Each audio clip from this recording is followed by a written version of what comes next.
Just explain that in my younger days, I kissed a few frogs, but I never licked their skin. Let me explain. Judge Henry is correct about the magistration. It's done every morning. Typically, it's either Judge Henry or Judge Baker who do it. Now, there's a difference with the magistration than what Judge Henry is talking about, which is pretrial release. There's many, many wheels to the whole justice system when people are arrested. If you are arrested, the law says if you're arrested and charged with a felony, you must be magistrated within 48 hours. If you're arrested and charged with a misdemeanor, you must be magistrated within 24 hours. At magistration, the judges determine if there's probable cause for your arrest. They admonish you, explaining to you what the charges are, and they set your bail. So people are not being held in jail for months or years because they have not been magistrated. If you're arrested this morning, you very well may go before the jail docket this afternoon on a criminal misdemeanor case. The amendments to the bill are amending the government code section that says judicial branch. The judicial branch is one of the three branches of government. It is a separation of powers. Now, principle is to prevent any one branch of government from abusing authority and power. So right off, we're upset, the judges are upset that you're trying to amend something pertaining to the judicial branch.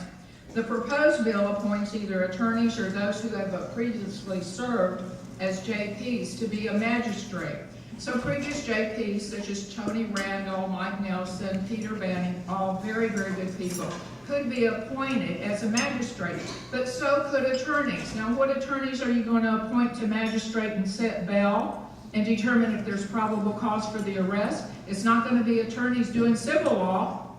It's not going to be your prosecutors because they're working for the DA. Guess who it's going to be? It's going to be your defense attorneys. You want attorneys who are defending defendants to be the ones determining whether there's probable cause or bail. It's going to enable the magistrates to set cases on existing courts' dockets.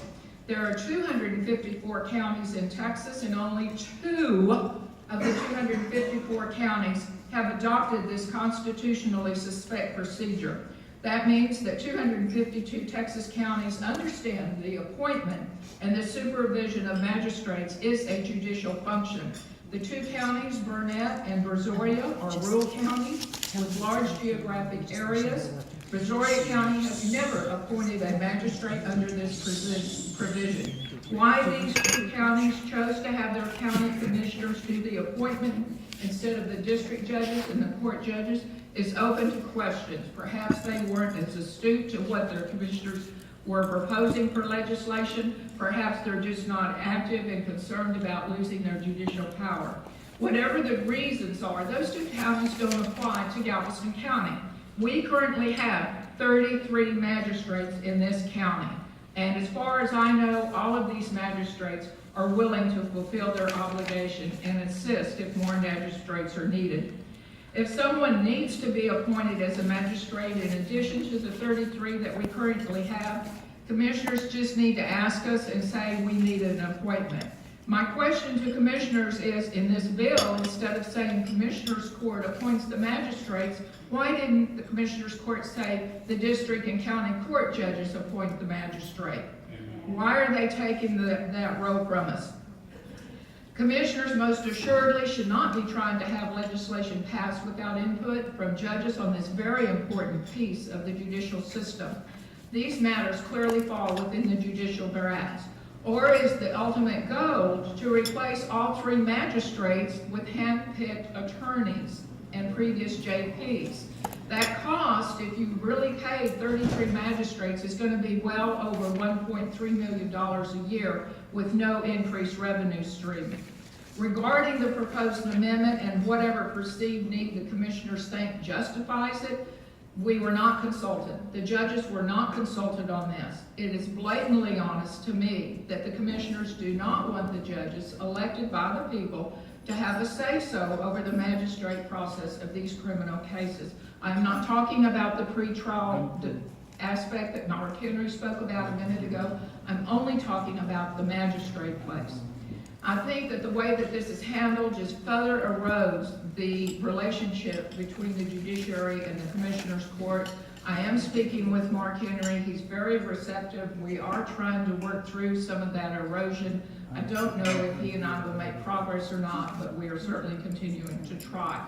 I want to thank Larry Taylor and Wade Fairclough for responding so quickly and efficiently, not only to withdraw their bills, but to also have Judge Joan Huffman and Representative Smithy withdraw their inclusion of a Galveston bill on an Amarillo local bill. And